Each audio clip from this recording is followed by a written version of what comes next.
What is up, Gumbo Nation? Good morning. We're about to take this puppy live for you. We got a great show planned. Qualifying for a mortgage doesn't have to be that hard. So we're going to be discussing what are some loan types and programs, and then how do you qualify? Debt to income ratio. What is it? I break it down for you. Very, very remedial today. But just the basics on qualifying for a mortgage. Hey, as these rates start to recede, we want to make sure that you know exactly what is going on. Give me a little more height.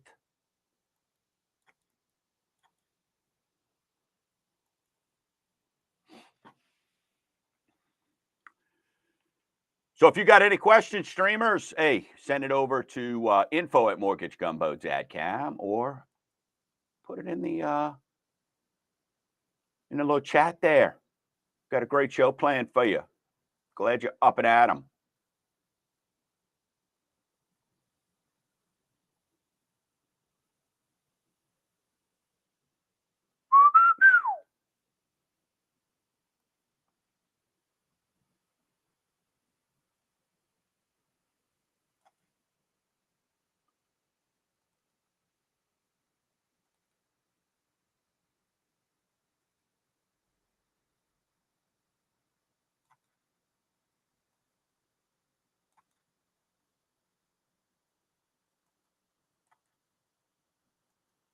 Good morning, Gumbo Nation.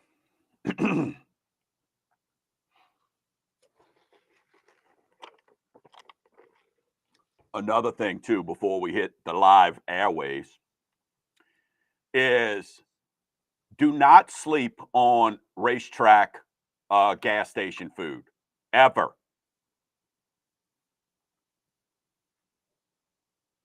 It's crazy how delicious it is.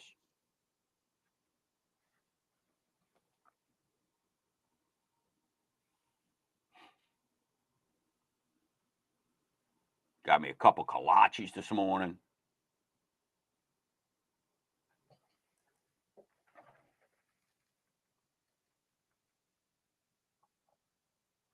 Stand by.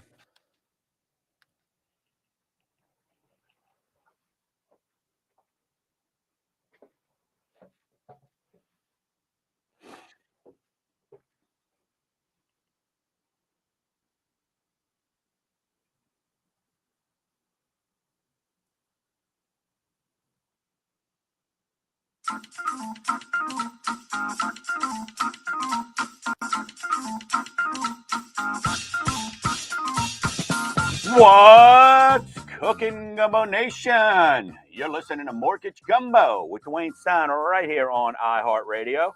And I'm your host, Dwayne Stein, the Gulf South Mortgage Authority, where for almost 9 years, I've had the privilege of coming to you, the Gumbo Nation, which continues to blossom, grow, blow up, gigantify,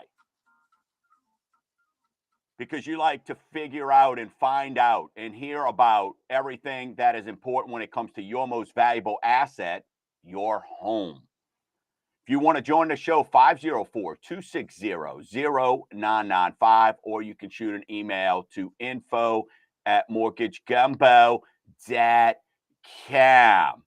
It shows about education and options, folks. Today on the show, we get real remedial when it comes to qualifying for a mortgage. We're going to discuss the different loan programs and loan types. What does it take to qualify for those? What are the cutoffs? What are some income limitations, if there are any? What are the benefits? When should you be looking at a certain program over another? And then also, we break down DTI, or debt to income ratio. So many of you out there may be sitting on the sideline right now because you think that you're not sure if you qualify for a loan, or you think you can't afford it. I'm going to let you know what goes into your debt to income and how we qualify you on the front end and the back end. But I mean, before we continue, I have to bring in, he's got his crowd with him again. It's crazy. Esteemed co-host James Parker. James Parker. Oh my goodness, good to see everybody. Thank you. Oh, it's awesome to have you as your crowd. It's amazing. They are with you no matter what. Lots of good stuff going on, James. We're going to talk about, hey, a little bit of, what we're seeing. We saw a little bit, the PCE numbers came out yesterday and they were, where we said they would be. It wasn't nothing earth shattering. There was nothing big at all because why, James? We look at data. We use data. That's why we wasn't on here last weekend or on the Hump Day Holler Wednesday going, hey, Friday's going to be an amazing day. We knew it wasn't going to be. And then even when you look back in typical Fed fashion, they've adjusted some of the inflation numbers back in November and December. It's crazy how far back they keep going to adjust these numbers because Powell said, hey, we're going to slow down. The Fed goes, time out. We like the print and press going. So they don't want to slow that down. So all of a sudden they start adjusting things going, well, maybe it isn't getting as good as it should be. Right. So kind of crazy on that, James. So we'll continue to talk about that. I think, we're keeping an eye on that, on what's going on with the Fed, with the moves, everything that's happening. There's a lot of items out there right now, man. We've talked about for years, world strife, right? World strife is kind of what drives rates. There's nothing more than world strife than a recession, right? There's nothing more than world strife than a war, right? And then, of course, it's in a political show, but I'm going to be keeping an eye on. We just indicted a former president. I'm waiting to see what that kind of has to do with things, right? I think we're a little bit far off where that's going to make a big impact. But, you start looking at once we find out who the nominee, regardless of how much we talk about, we're not going to be political factors are now part of, and it's unfortunate because it shouldn't be part of one thing that we talk about on this show, but it is. And so we're going to be keeping an eye on that, James. What's your thoughts? So I always try, and of course that's an important story that's going to affect us. But how does it affect us within the domain, the purview of this show? And there's a couple of ways. Number one is you've demonstrated over 8-something years of this show that world strife or chaos or things that are, considered generally bad in other arenas can be good for mortgage rates, and which means it's good for you, especially if you need to buy or if you need to sell or if you need to refinance to get out from under some crazy debt load. There's all kinds of positives that happen along with all this bad stuff. So I think it's important to just remind the guy listening that when we talk about bad stuff and doom and gloom, we're not accepting that as our station in life. We may mean that's good news for us. So, the crossover with the political issues going haywire, that might be good for the situations that you're dealing with when you're buying and selling a home. Absolutely. And everything we do, we're going to bring it back to mortgages, right? That's what we've done for almost 9 years now. And, when you're looking at this, a perfect point of view is, we covered, I would say probably the compliments that I've got, not just regionally, but nationally, even from my corporation on how we covered the Silicon Valley Bank. I went on and did some other stuff for the company from they were very happy because they said nobody broke it down and explained it in mortgage terms. And, what's funny, James, we talked about, hey, what is this going to mean to the mortgage market? And for about 10 days, we told you world strife. A bank collapsing is a big deal. And we saw rates drop. But what has since happened? They flattened out. Why? Because we walked over into that room and clicked on that print and press that says we're bailing out all the depositors, right? We're bailing out everybody. So all of a sudden, those things that really should have had a direct effect, those things that for as long as I've been doing this for 30 years, the normal things that I knew in my world, this is what's going to have an impact, are gone. So that's sort of when you're looking at this. So that's what we mean, Gumbo Nation, when we're telling you, hey, we're not wanting war. We're trying to just let you know how does that affect you? Because at the end of the day, what happens in your your four walls or behind closed doors, so to speak, That's all that matters to you. And we just try to help you understand how, when you're making that decisions, you're making the right one. Because right now, more than ever right now, the misinformation that's out there is mind boggling, right? I mean, it is absolutely mind boggling. And, this new AI and this chat GPT or QP, whatever it is, all this stuff, man, I think this could be some great stuff. But what people still don't understand at the end of the day is somebody's got to be putting that information in. It didn't just grab it from air. Well, I like the saying, the AI is not going to take your job. A human being utilizing AI is going to take your job. Yeah, I mean, just this past week, they're celebrating robots and they're celebrating all these things that are coming around. And, look, I'm not the smartest guy out there, but I kind of feel like I've got what I skipped in book smarts, kind of life.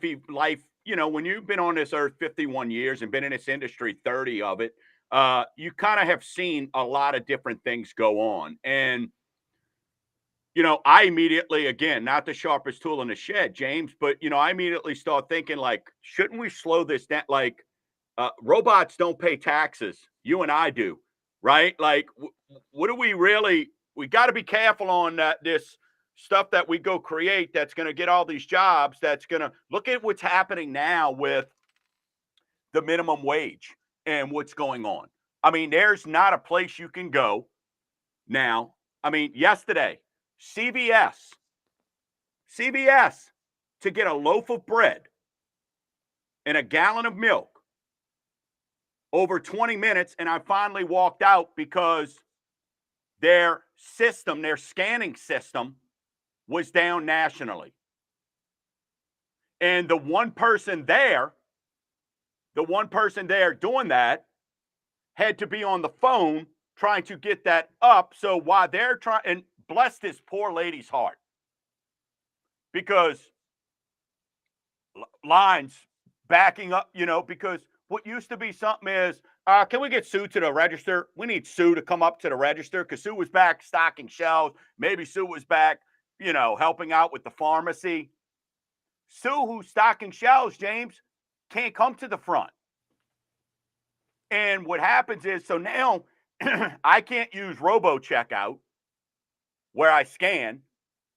The young lady who, hey, good for her, she's making good money, right? But you could see the stress on her face. She'd have probably took $2 less an hour to have some help, right? And it's just kind of crazy when you see this stuff. So as we talk about these things, and you see this not just at CVS, look, restaurants, all these places, right? I mean, anywhere that they've got these the portal, right? The things you just kind of walk up to, these kiosks. Yeah, so you can order your own food on a pad and then swipe your own card and write in your own tip, and no one even talks to you, and you've already got your order in. Yeah, I love that. Yeah, I mean, years ago when I went to Hard Rock had this kiosk where you ordered your drink. And I thought this was the coolest thing. And these two arms start moving around. And, it's like, hey, I want a Tito's with some cranberry. And do you want to make that a double? Right. And then all of a sudden, you're doing all this. And boom, this arm puts down the drink. You've already paid for it. And at first, I thought that was cool. But then I started thinking that now I look back and go, man, wouldn't it be cool to have, two good-looking people back there, male, female, or somebody just going, hey, hi, how are you? You're in our casino about to spend money and support our economy. Can we personalize this? And that's what I want folks to understand here at Mortgage Gumbo. James and I, our entire focus for you is to try and make it personal for you. Because when it comes to buying a home, to me, that's your largest asset. Putting a roof over your family's head, there's nothing more important. So that's why sometimes it may seem like getting on a tangent, but our whole purpose is to bring this in and dial this into how world events can affect. So just keep that in mind. It's never politically motivated or anything like that. I just wanted to make sure we're clear on that, James, because there's going to be a lot of events coming up. I mean, look, the Fed, we were excited last week, although you and I believed the Fed should have raised more, even though they screwed up, where we're at. Now they go slowing it down because of political pressure. Well, what did they do, James? Within 1 week, they went from, hey, we're not going to do anything, to now it slips out that probably May 3rd, they're going to look at another hike. Like, why did you get up and say all that? So immediately what happens is, in the mortgage world, well, James, that starts affecting bonds, treasuries. All these things get affected by that. Because why am I going to, we talked about it. Last week we said, hey, now's a great time to buy mortgage bonds. Well, the point is, they don't know if they're going to raise the rates right now on May 5th. They So want why say anything, James? They want to see how you react. Me, you, and the guy listening. But how about just, how about understand before you and I come on air, we don't go test market and go, hey, what do people want to hear about? Right? We do this because we're professionals and we know what we're doing. And I know, based on the 100 people a week I speak to, what we need to talk about. There's a reason today we're talking about debt ratios, because I talked to 3 different people this week who now qualify for a mortgage who thought they didn't because they've got a $300 cell phone bill and their auto insurance. But if Dwayne Stein doesn't do a good job, Mortgage Gumbo goes away. If Dwayne Stein doesn't do a good job, people go elsewhere. People don't get in the house that they want through you. If the Fed screws up all day, every day, now until the end of time, they sign a new contract. They get rewarded. Janet Yellen gets to tell banks who she's going to pay. So, hey, on the other side of the break, we got Rate Watch brought to you by Tito's. We got an amazing show planned. Don't go anywhere. Matter of fact, get that cup of coffee, chill out, get excited, because what loan programs are available, folks, and how do you qualify for them? Hey, you're home away from the shows, MortgageGumbo.com. You're listening to Mortgage Gumbo with Dwayne Stein right here on iHeartRadio, 504-260-0995.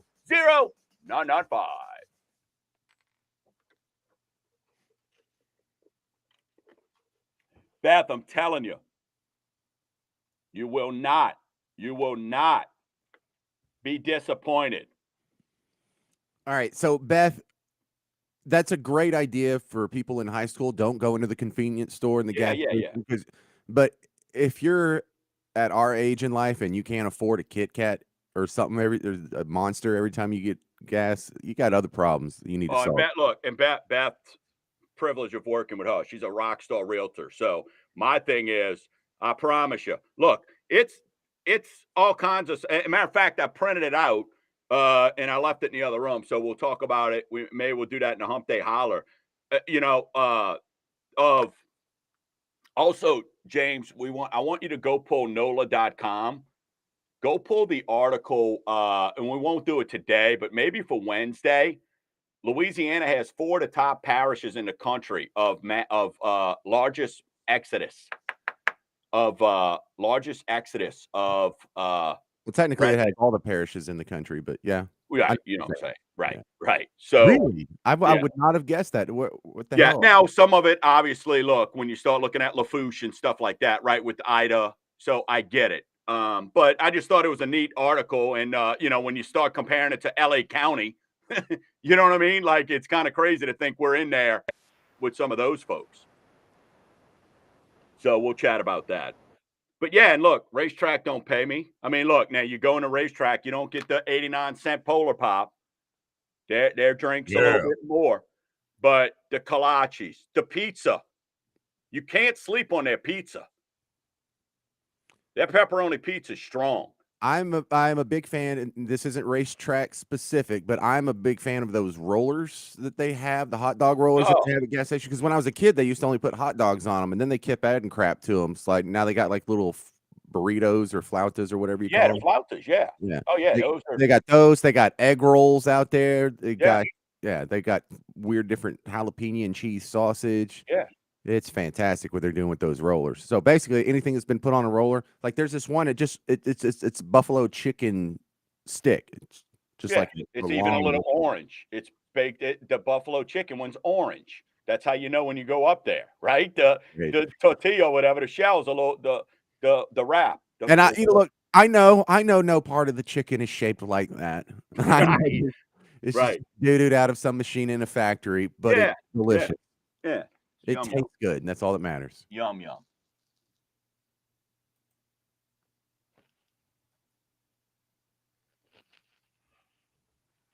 I got to figure out how to get the filter on here where it. Welcome back. You're listening to Mortgage Gumbo with Dwayne Steiner right here on iHeartRadio. If you want to join the show, 504-260-0995. Or you could visit our home away from the show, folks. Very simple. Any conversation with us is free. We offer the free soft credit pull. That word is getting out there, James, on how we can do a soft pull that's the same score, not like these Credit Karmas or the Boost and Credit Wise and all these other. This is a legitimate score, the same scoring model that we use when we're qualifying you. So what better way to find out, hey, here's what I need to do to get qualified than to use the same score, the same credit bureau that we're going to use. We do that, and it's no hard pull. It's a soft versus a hard inquiry. So doing that, you could go to mortgagegumbo.com or snapsendandsave.com, folks. Snapsendandsave.com. As these rates are receding, and it's slowly, but they are going to recede. As these rates recede, snapsendandsave.com starting to become a little bit more popular as we go through the motions here. You ready All right, for because question one? What's that? You ready for question one? Yes, go. All right. So, question one: what the heck is a debt to income ratio? Yeah. So debt to income ratio is in our world what we call DTI. That is what we as lenders, investors use to find out if you qualify. And we're going to get into the products later, and I'll break this down and it'll explain it a little bit more on how you're qualifying. But when you're looking at debt to income, folks, this is how you qualify. When I talk about, hey, let's find out what your buying power is, that is using your debt to income ratio. Okay. So, big words you hear in the mortgage industry is, or an acronym is PITI. Hey, what's my PITI? That's principal, interest, taxes, insurance. Basically, that's your mortgage payment. Okay. And we're not getting into, well, I don't escrow and all that. PI is you still have a total of what your housing expenses are. Your housing expenses, there's two types of ratios when we're qualifying you for a mortgage. There's a front end and there is a back end. So the first ratio we're going to talk about is front end. Front end ratio is also known as your housing ratio. How much of your income goes to just housing expenses? And let me clarify, when I say housing expenses, all I mean is principal, interest, taxes, insurance. Not utilities, not cable bill, not internet services. Okay? So that is your front end ratio. Now, depending on what type of loan products, and we'll get into that in a second, sometimes there is some guidelines that you got to follow or some limitations. Okay? Your back end ratio is all other debt plus your front end. So when James calls me and says, hey, I want to buy a $300,000 house, unless I'm looking at a particular, let's just take the masses, and we're looking at a FHA or a conventional loan. We're not getting, or VA. We're not getting into rural development. Then we're looking at your back end, right? All right, hey, what can we, their credit score allows them this. So what your back end, Gumbo Nation, what that is, when you're qualifying, that's what we're trying to get to see what your total buying power is. And that's where on Snap, Send, and Save, if you click purchase, you'll see we kind of, when you click on that, it asks you a few questions so then we can dial it in.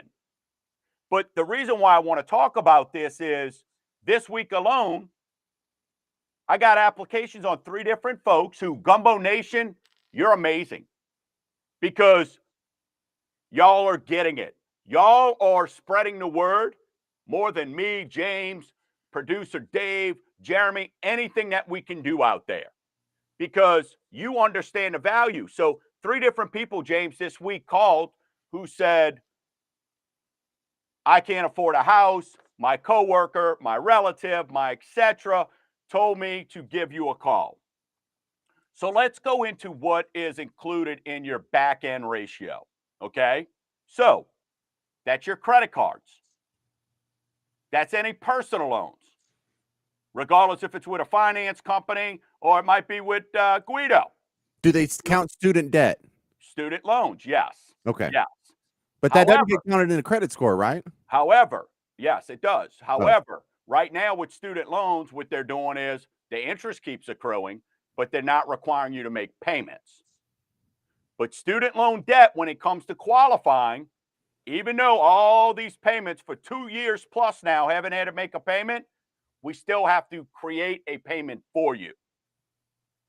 Okay, and we could get into that later on how does student loan debt affect blah, blah, blah. The other things, hey, do you have an auto loan? Right? Do you have an auto loan? Do you have a second home? Do you have an investment property? Maybe you took out a loan, a 401k loan. We see this, right? Let's say that you're coming to me, you want to buy a home, and maybe you've had a bankruptcy in the past. All right. Or you're in a bankruptcy right now. A lot of people think, oh, I went bankrupt, I can't do a mortgage. That's incorrect.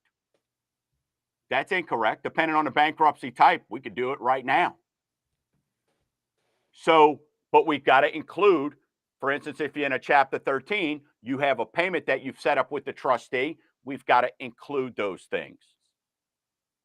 All right. So that's what's included. More importantly, let's get into the things that I think most of you are listening right now. And I hope it's almost like a aha or a things that make you go moment and makes you go, well, wait, maybe I can buy a home. Because some of the things that aren't included, James, and this is, I think, what is so important, right? Because you're sitting back, you're on the sideline thinking you don't qualify. But, James, that auto, while we got to count your payment, we don't count your auto insurance payment when we're qualifying you. That cell phone that you live off of, or that your kids can't take out of their hands and won't get their head out of, we don't count your cell phone plan. Right? That rent that you're paying. Buyer this week said, I can't afford it. They thought they had to include their rent. And some of you may be listening and go, well, hey, how did they know that? How many of you don't know that? That's the key. So rents, utilities, your water bill, your your cable bill where you're at. You don't have to count those. Now, we give you as a tool with Mortgage Gumbo, because we're fiduciary here, we will give you what's my monthly number, or we call it a monthly survival number form that I've created, James, because what you can afford and what you're willing to pay, we get it. It's different for everybody. So if you want to get that, hey, send me an email to info@mortgagegumbo.com. But what we like to do with our buyers sometimes is we will send them their survival number because they want to see.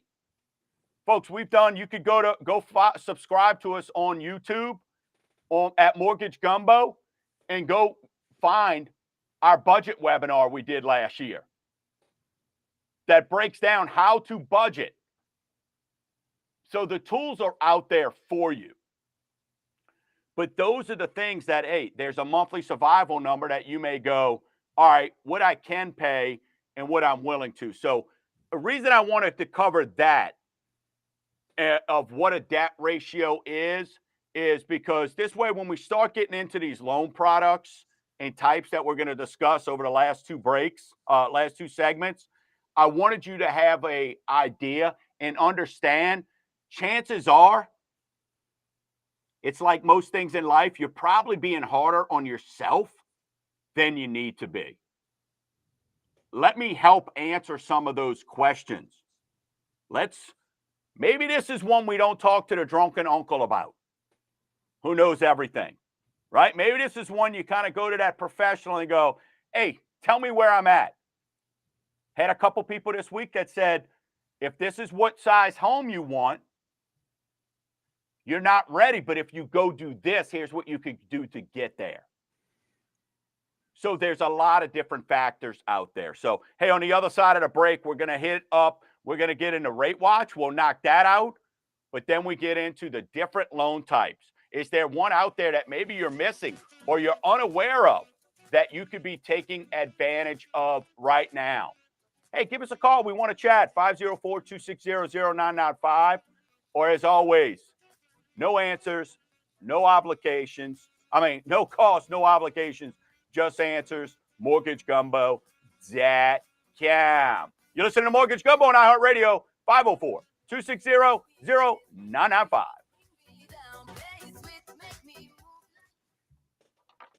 Great song, Porcine. Great song. All right, I'm going to grab a coffee. Be right back. Yep.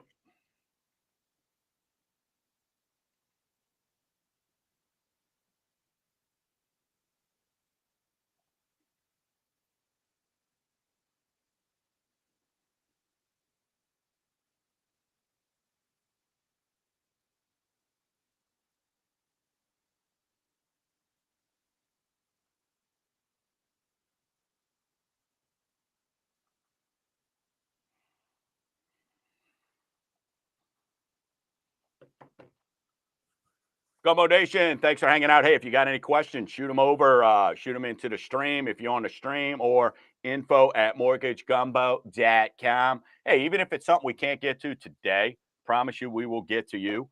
Hey, and if you want us to call you personally, I'll give you a shout and we can chat about it.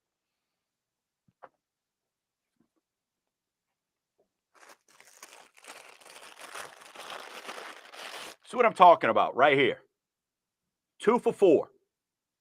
What about the calories? That's not important. But just some wholesome goodness to get you started in the morning every now and then is a nice jalapeno cheddar kolache.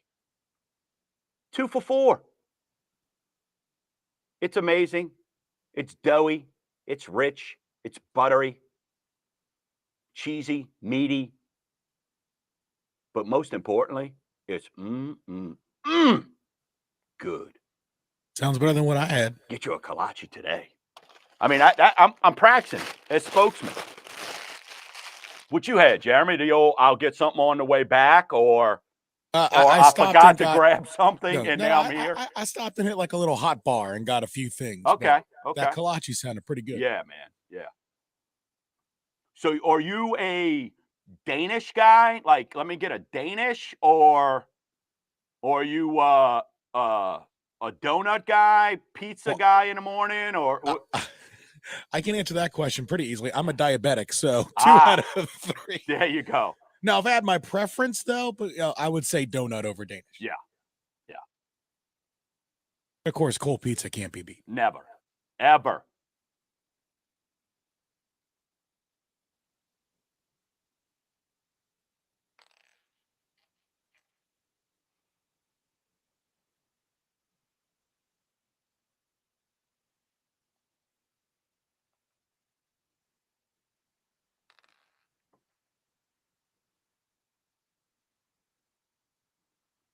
How much time?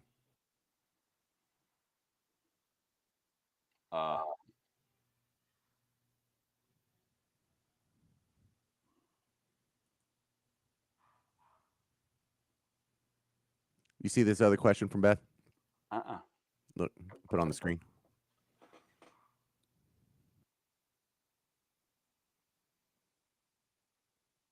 Absolutely. We will definitely touch on that, Beth.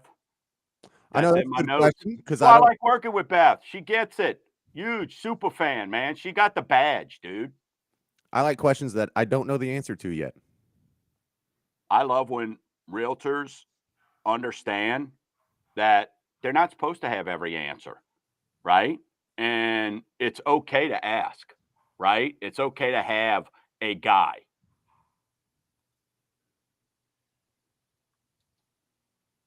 Or a girl. Yeah. You don't want yours up there? All right. Oh, I'm sorry.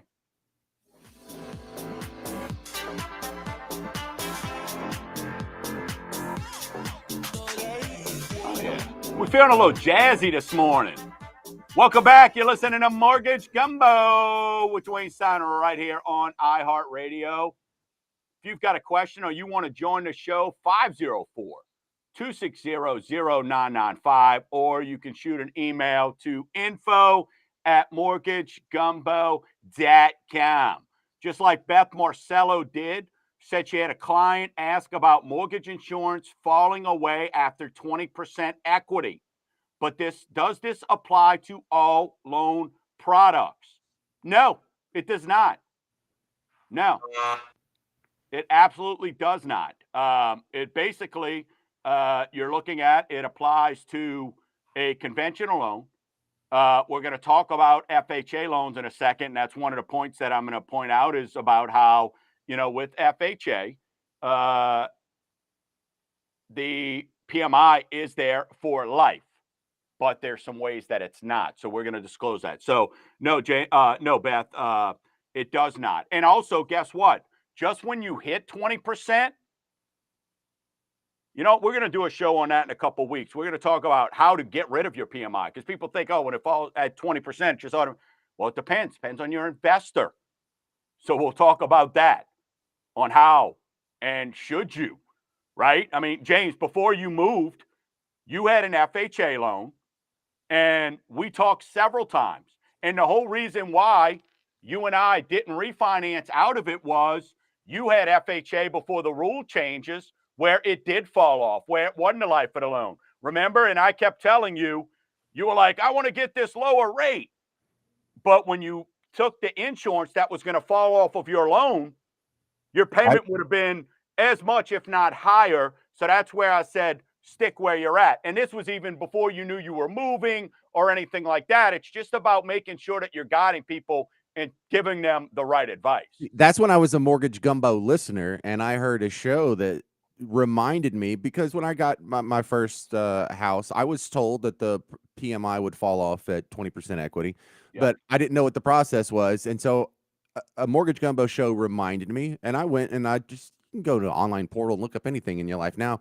So I was like, okay, I think I might be getting close to that 20% equity. And I was. So, Yeah. Dwayne, what do I do about that? Is there a form I have to fill out? Do I have to call a 1-800 number? Do I have to go to a website and fill out a form or whatever? And you said, well, just send me your mortgage. Let me look at it. And you said you're not going to have to do anything. Watch here in a couple months. It's just going to go away. Yeah. And it did. Yeah. And, Yeah. and And that's where, look, even though that number on a piece of paper, and we talk about this on Mortgage Gumbo all the time, while it's attractive, and who doesn't want the lowest number possible, right? I get it. But at the same time, let's make sure it makes sense. So is there a way to refinance out of PMI? Yes, there is. Yeah, and we're gonna chat about that. But let's do our weekly segment we like to call Rate Watch.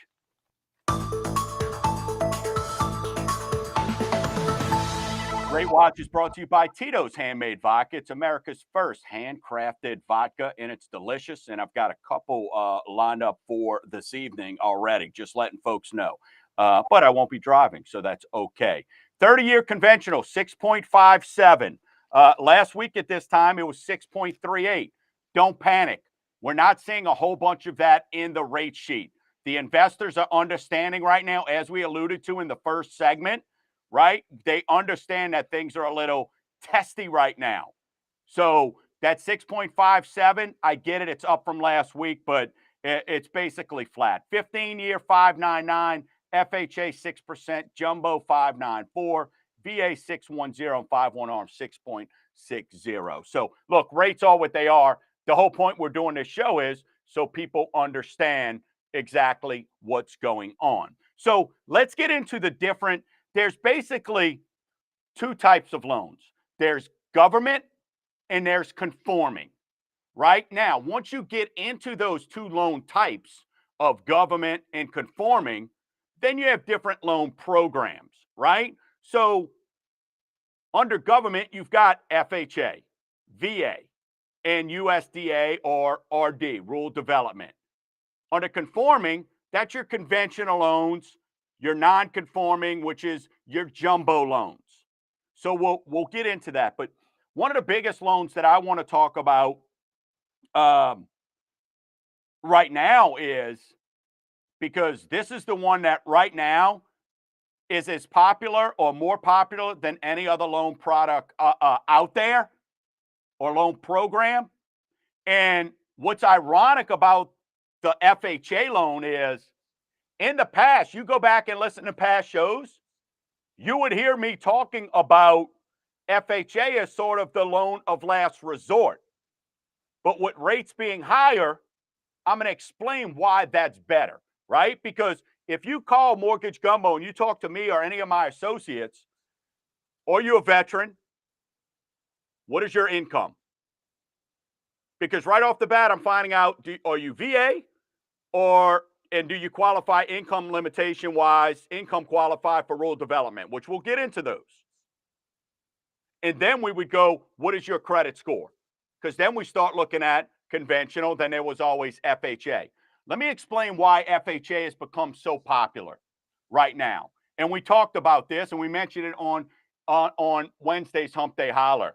Typical down payment now is 10% smaller than it was a year ago. We've been telling you since this stuff hit for over a year, James. We've been telling people, hold on to your money. Hopefully it's not in Silicon Valley Bank. Hold on to your money, because when you do the permanent financing down the road, or the cliche we've been using is marry the house, date the rate, that's where I'm going to explain to you why FHA has been amazing. Number one, you got credit scores down to 580. I did a mortgage for somebody at a 560 on an FHA end of last year. They had 25% to put down. So we got them to qualify. So 580 is sort of the number there. But if you got more money to put down, again, folks, this is why we've set up Snap, Send, and Save. This is why we've got MortgageGumbo.com. This is why we do this show. How bad is a 580 credit score? I mean, considering what we talked about last week, the average score is now 716 across the country. Look, right. It's not epic, but we know people have stubbed their toes in the past. But here's is that a guy who's just had like a car repo and a few late payments, or is this a guy who's been through bankrupt? Like, how bad is someone's credit? I mean, it could be, look, it could be somebody whose credit was great, and maybe their job, their hours got cut, and they're having to live off their credit cards, and all of a sudden, all of their credit cards, James, are maxed out. And maybe they haven't had credit established for 10 years, and maybe their credit history is not long, right? So you can't go, oh, the 580s all have this. That's what I love about my job. Everybody is different. Everybody. I imagine those guys that have a 580, I imagine most of them just assume they're not going to be able to get a mortgage. Absolutely they do. Absolutely. No doubt. So the FHA loan allows scores at a 580. Now, if you go to the FHA website, it'll tell you scores down to 500. Let's be real, folks. Mm-hmm. Because if you look at the bottom, what do they call that, James? That little wording at the bottom of a page, a footnote or something like that it's called, right? Yeah. At the end of any of these things that you talk about, it always says lender or investor discretion, right? That's their kind of, well, we do 500. Maybe we did one somewhere down the road, but at the end of the day, it's lender discretion, okay?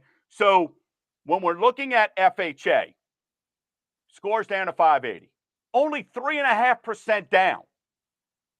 Here's the kicker. We talked about DTI. With FHA, your debt to income ratio can go up to 57%, your total DTI. So that gives you that leniency where, when we've been talking about how are we getting people in more expensive homes, how are we getting people in the home that they want, we're doing an FHA loan. because we can get a higher, with that debt ratio, they qualify for more, knowing it's temporary. Okay? Now, some of the things you got to know with FHA is there's FHA loan limits. And in our area here, we're not a high-cost state, neither is Mississippi or Texas, $572,030. So if you go buy a house, that means that's your loan amount. So you can go buy a house for $485, because then with your 3.5% down, you're going to be under that $472. But if your loan amount's $472,100, you can't go FHA. And we help people negotiate that in contracts all the time. Okay? Now, if you're buying a multi-unit, I get people that want to buy a double, they're going to live on one side, rent the other, it's $907,000. Okay?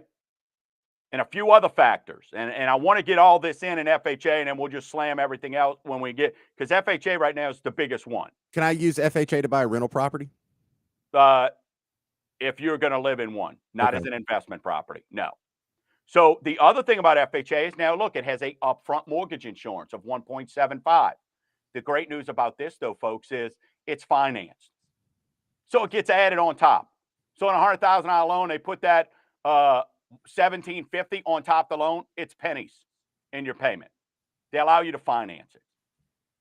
The other thing is the monthly insurance. We chatted about this, how this was a huge win. The Fed got right a couple weeks ago. They've dropped the monthly mortgage insurance, or the PMI, from 85 basis points down to 55. That's a huge amount. That's saving people a ton of money. We talked about that. It was over $100 and something a month in savings. So now you're able to buy more home.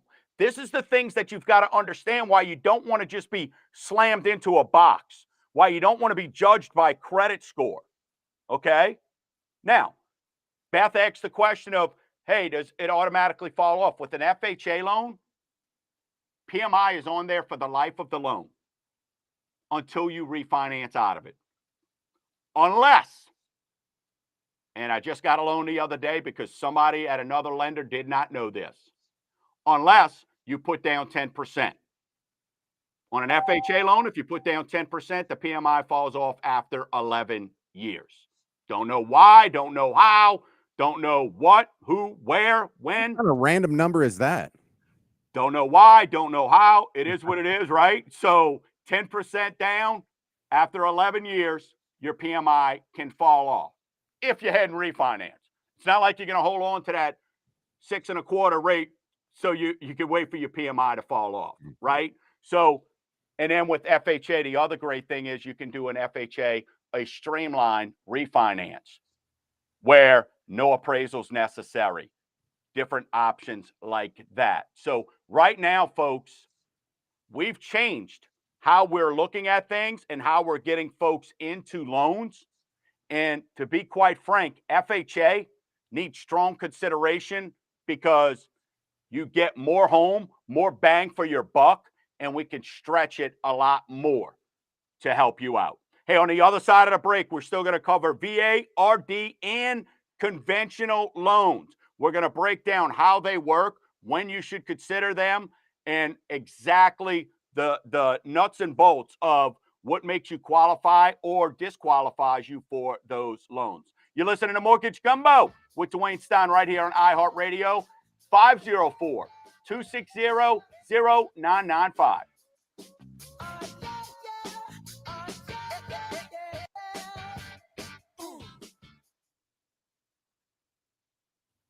All right, I know I went a little lengthy there, but I wanted to have all that in the same segment, man. That was good. So I know we'll be looking at porcine when we come back. 6 minutes or so. You're going to have 8 minutes and 30 seconds. Beautiful.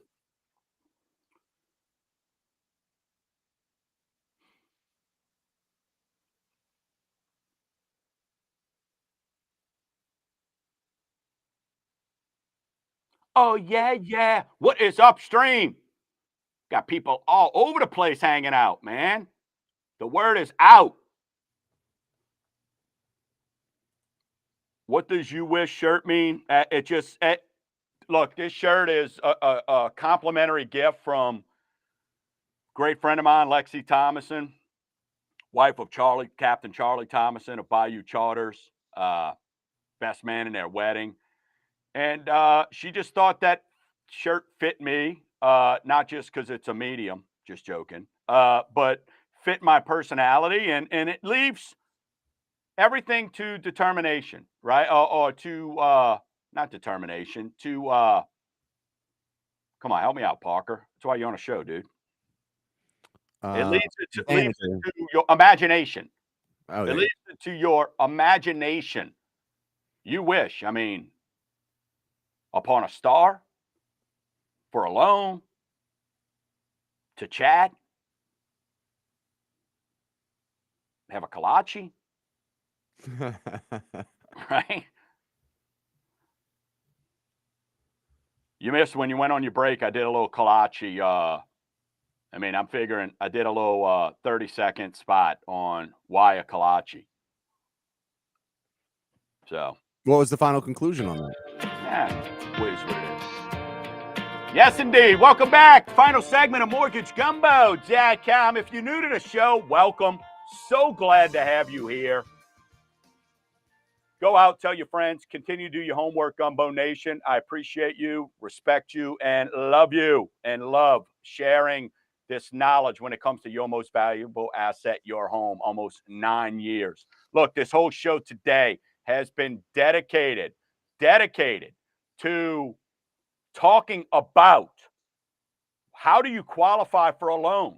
We broke down ratios because of folks who just did not know what's included of people I spoke to this week. So I figured if there was 3 people this week I spoke to, let's revisit. So we talked about that. But folks, away from the show, go to mortgagegumbo.com. You could click on the link to show and find all our old shows, or you could go to YouTube, subscribe to Mortgage Gumbo on YouTube. Hey, this information's out there for everybody. We just want to get that information out to you so we can make you better when it comes to your most valuable asset, your home.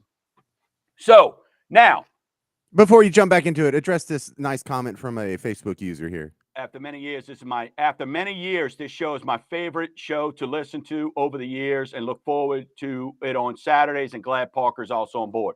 Thank you so much. Hey, this is that's exactly why we do this. It's funny, everybody's we're not the most conventional, James, but you know what?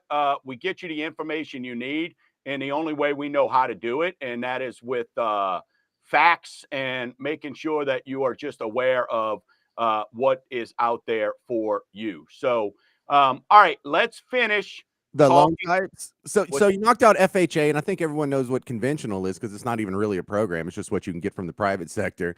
So yeah. The other two here are the little known gems that I don't qualify for, and a lot of people don't qualify for. But man, if you do, veterans or RD seem like they have some nice little tricks up their sleeve. Yeah, so let's break these down, right? And these are we talked about the 2 loan types, government and conforming, right? So this is still under the government is VA, veteran. Speaks for itself, right? No set score. DTIs, there's no cap on DTIs, right? If your credit score is solid and everything looks good, we've had people approve that 67% DTI, okay? Debt to income ratio. 100% financing, no money down, right? No monthly mortgage insurance, which is another win.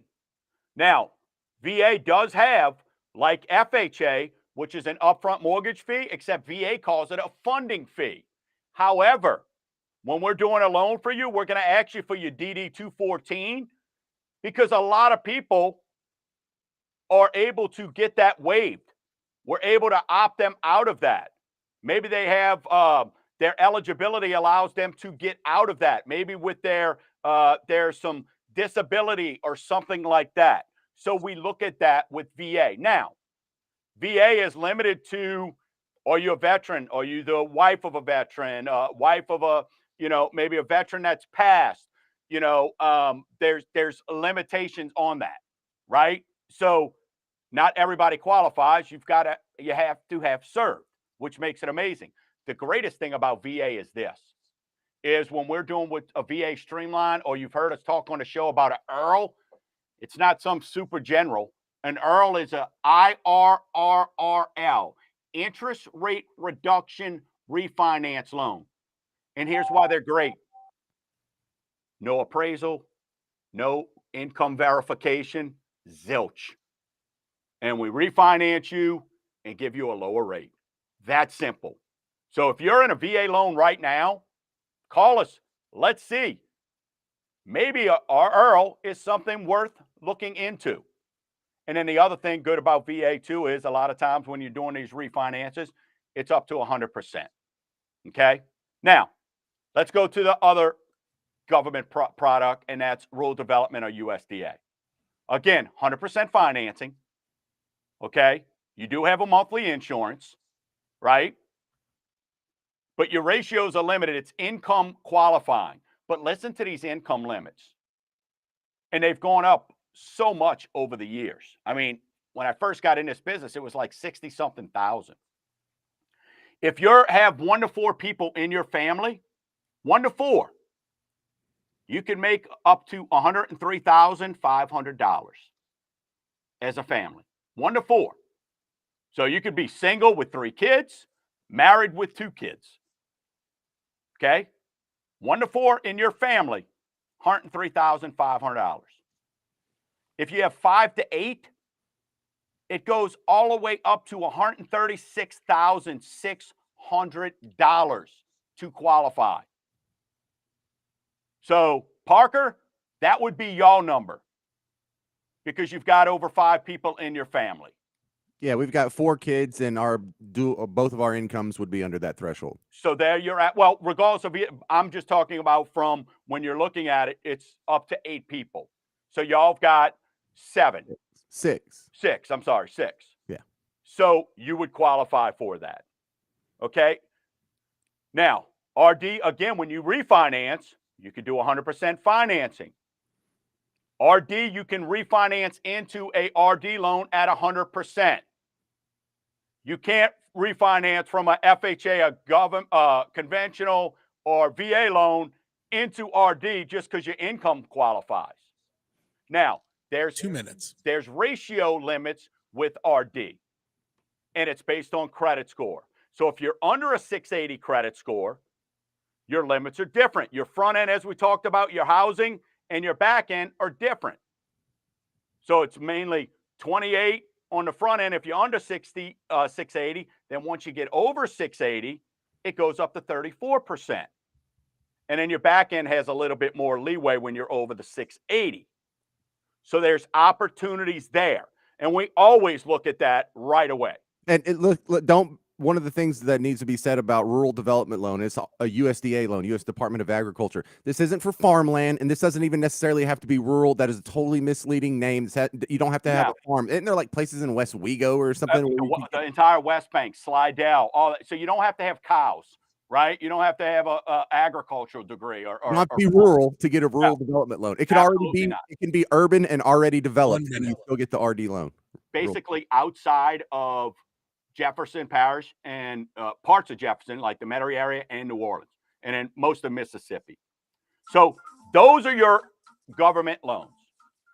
And then you've got conventional, which is down to a 620 score, 3% for a first-time home buyer, 5% if you purchased before, mortgage insurance that will fall off once you hit 20%. But you can 30. buy out your mortgage insurance as well. So we talk about that. But don't sleep on FHA loans right now, folks. It's out there. Give us a call. Visit snapsendandsave.com. No cost, no obligations, just answers. Rates are receding, folks. Don't miss out. Remember, every 1%, 5 million people become eligible. Till next week, come on, head. Keep stirring the pot.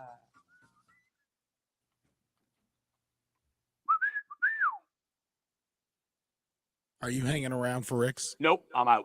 All right, y'all have a good one. All right, boy. Thank you. Bye, Jeremy. All right. Later. Thank you, brother. Hey, Yo. before you disconnect, Yep. I can hear myself in the roll back. I don't know if that's something y'all need to adjust on your end. All right. I'm on it. Just as a heads up. Okay. Thanks. All right. Disconnected him. The mothership has been disconnected. So, so good stuff there, Parker. I think, look, a lot of, like we talked about initially, we're going to help people when you see people that, when I'm talking to these clients and we're talking about buying a home and all these things keep getting brought up, that's where we kind of go, hey, let's pivot and let's talk about this. Because if we're getting 3 people, a dozen, 2 dozen people a week that's coming to me with the same question or the same concerns, or hey, something positive, let's get it out there, right? And I think that's what we did today. So All right, let me run a couple things by you here because I had some stuff that if you didn't fill up the show, I got to be able to just jump in and yep. do things right. So check out Nice. this headline: Real estate giant makes prediction over housing affordability squeeze. All right. Now, I am well versed in the vernacular now, but when I first was exposed to mortgage gumbo, the word affordability sounds like some BS word that they just put in commercials, right? Like, remember when Right. they said the Miller Lite was #1 in drinkability? Like, what the hell is that even? Yeah, it doesn't mean anything. Doesn't mean anything. And affordability. Well, affordability, you don't want to say houses are cheaper, or you don't want to say, Yeah. you know, You can't afford. right. This is kind of a polite way to say housing prices are going down. Yeah. But that's the impression you come away with from this headline if you don't know the ins and outs of the way they use mortgage lingo. And affordability actually means something more specific because if you're a real estate giant, why would you say a BS word like affordability? Like it, because no one says that in the real world. I mean, you do at your job, but when So let me I'm ask you though, Parker, you as a consumer, because you are a client, when you hear that, what do you think? Right? When you hear the word and you hear me talking about affordability on the show, and affordability is down or affordability is up, what do you think of? Right? well, When you see this headline, what is James Parker when he sees this headline by whoever it is? What do you think? Well, James Parker only knows the ins and outs of that word because of my association with this show. And I Okay. remember 5 years ago, before I was this well versed, I know what I thought affordability meant, and I know what, if I asked my wife what that means, what she would say, or just about anyone on the street. It really, because the news and commercials use words that we don't use in the real world. You have never said a salad dressing is zesty, but it's on the box. It's on Right. commercials. We don't say crap like, no one says zesty. Right. And no one says affordability. Like when I'm talking to my brother-in-law, you say, no, housing prices are going down, or even more mundane, houses are getting cheaper. How cheap? Right. This is how we talk. So I know affordability means not necessarily the price of the house as much as it could be insurance. Payments have gone way the hell up, and your interest rate has gone way the hell up. So if you have like $400 extra that's going to that, the housing price could stay the same and your affordability goes down. Correct. The housing price could go up. Yeah, housing prices could be gently on the upswing, and affordability can still go down if other factors are kicking in the balls. And that's exactly what in 2020 and 2021, if you go look at those headlines, affordability continues to be strained. Yeah, because home prices were going up. And guess what? People wasn't making in 2020, wasn't making as much as they're making now. So then they were using that term then as you're strained because you don't make as much, kind of saying, well, you don't make as much as you're going to make in 2023. So even though prices are higher now, but you got a lower rate, can you really still afford that?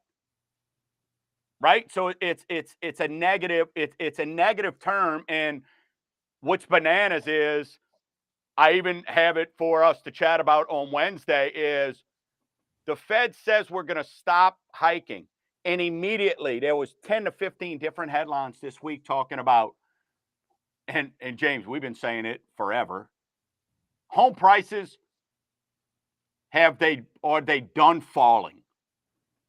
Well, appreciation was 8.5% last year. Depending on, let's go use the most conservative, Case-Shiller out there was 5.8%. I'll take 5.8%, right? So at the end of the day, it's all about, and I think that's why we'll continue to have this show be so important, is because we're clearing up with a lot of these headlines. So many people listen to Diana Olick on CNBC. But if you get into and understand what she's talking about, she's the most wrong as any human being on earth. But I guess because she's a good-looking redhead and does good video and looks good on camera, but what she says could not be further from the truth. Yet she's out there every day telling you, me, buyers, sellers out there, how horrible things are. Well, and here's an example of that misinformation. In this report, this is from Fox Business, even though U.S. home prices fell for the 7th month in a row by 0.6%, mortgage rates have dampened consumer demand.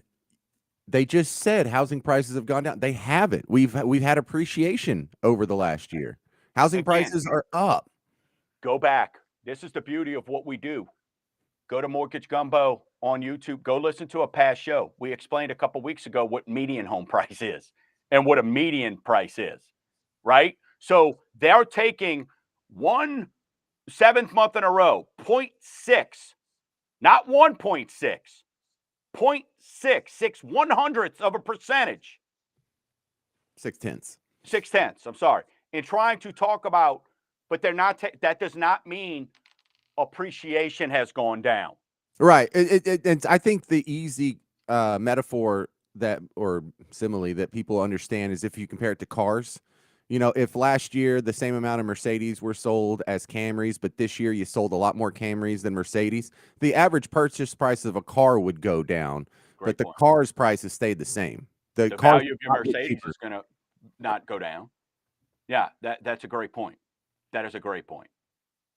What else you got? That was it? That was, you knew I'd go off? No, I have a, we had mentioned this just at the very end of the Hump Day Holler, and I scribbled out some notes, and it got a little longer than I wanted to, so I wasn't going to bring this up in the middle of the show because I don't know if we'd have time to do it all.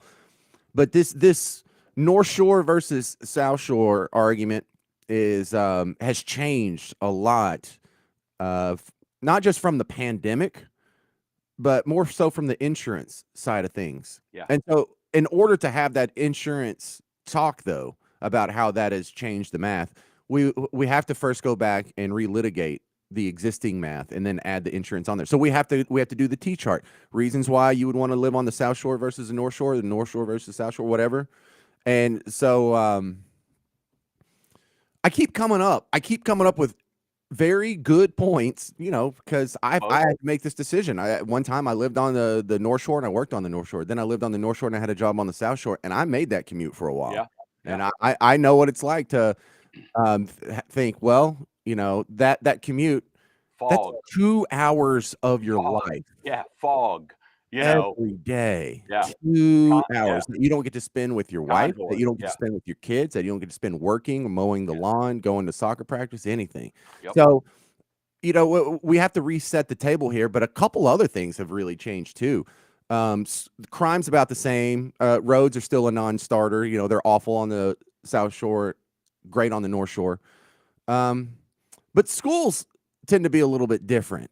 And also, I keep coming up with other little reasons, and these are all based on people that I know that have had to make this decision, and I've seen them do both, and I've done both, and I just have, like, Angie and Kenny are kind of going through this argument right now. Angie lost her job, so only Kenny's working on the South Shore, and you know, if they want to buy a house, what would they do? Yeah.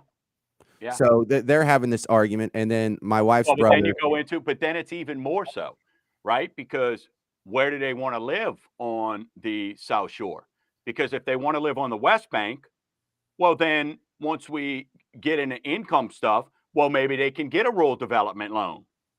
But if they want to live in Metairie or New Orleans proper, that's out the window, right? Whereas if you want to go move over to Mandeville or somewhere on the Slidell, then RD's in play. But then you've got the commute.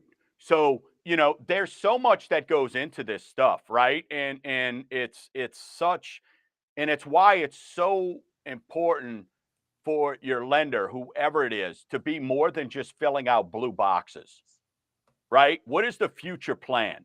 And while we don't know what happens tomorrow because life happens, for what you see, your goals, what are they, right? Because the last thing I want to do is, and let's just put Kenny and Angie in a home in Covington, and then Kenny thinks, well, that commute on Sunday when we went and looked at the house was no big deal.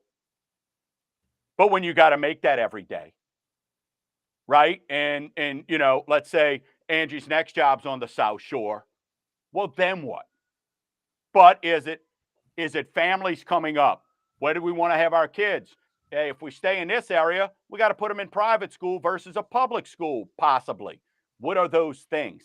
There's just so much more that goes into the purchasing of a home. And I like to take pride in the fact that I kind of ask those questions. And a lot of times people scratch their head.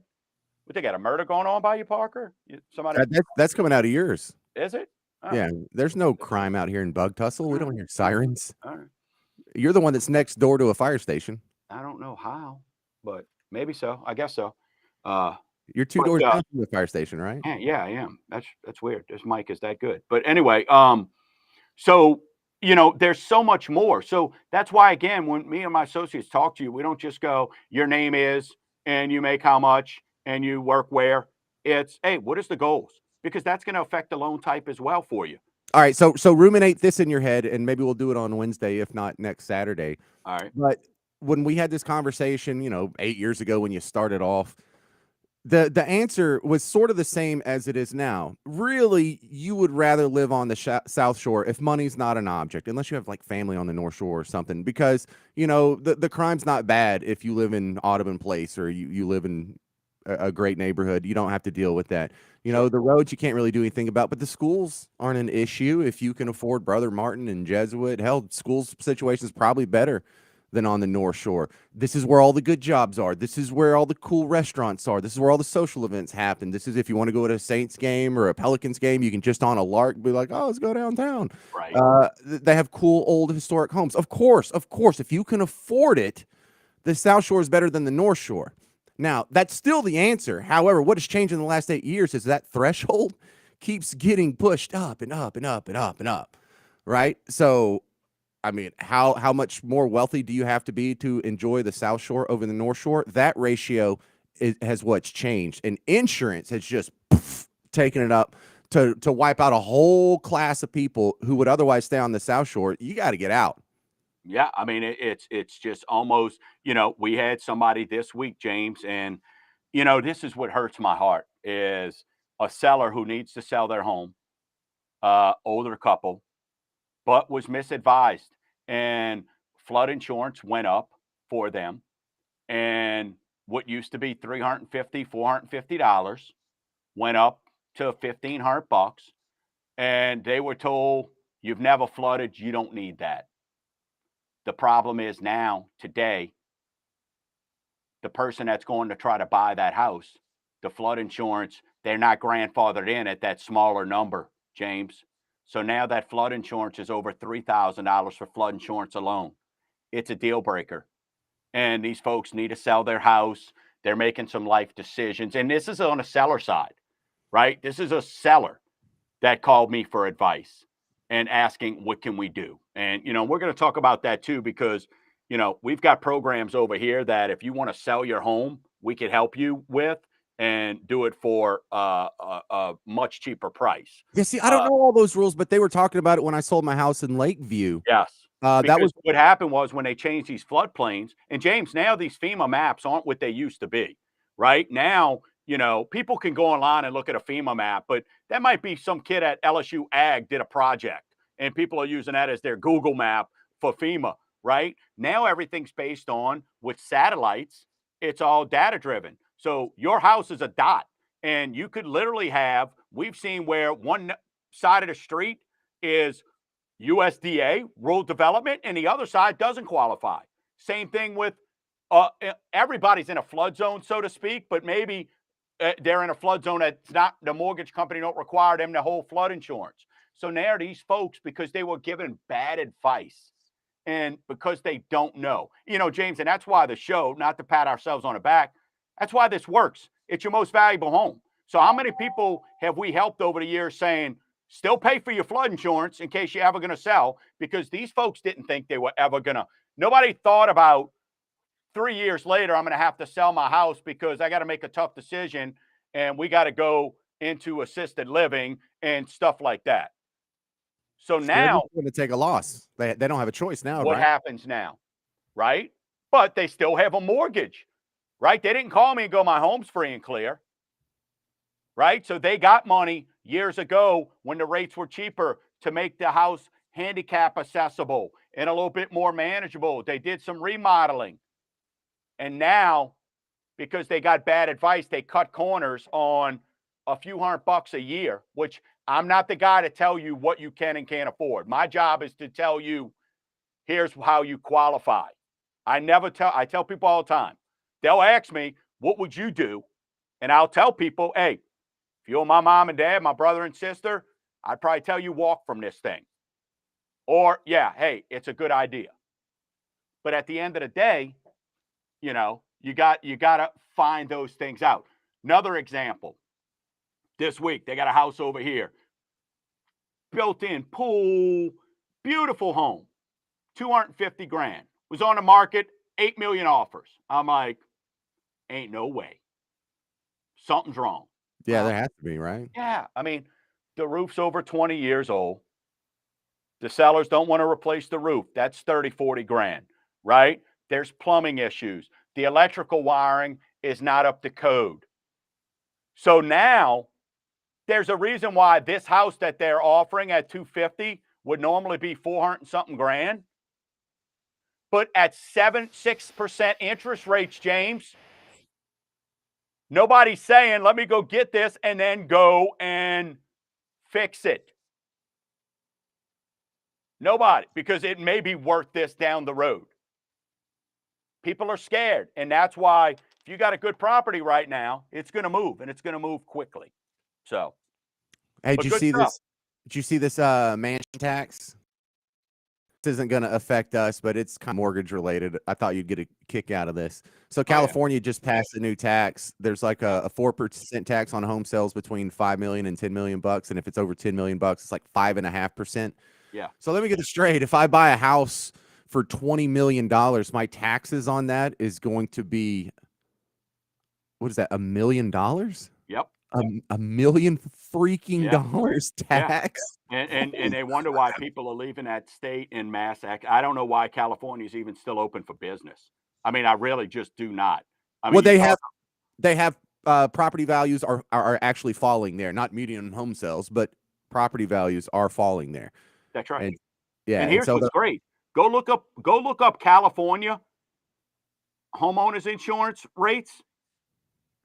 They are so low. Here we got to look at now because of where our homeowners insurance is on a $200,000 house. I'll usually go 1%, 1.25%.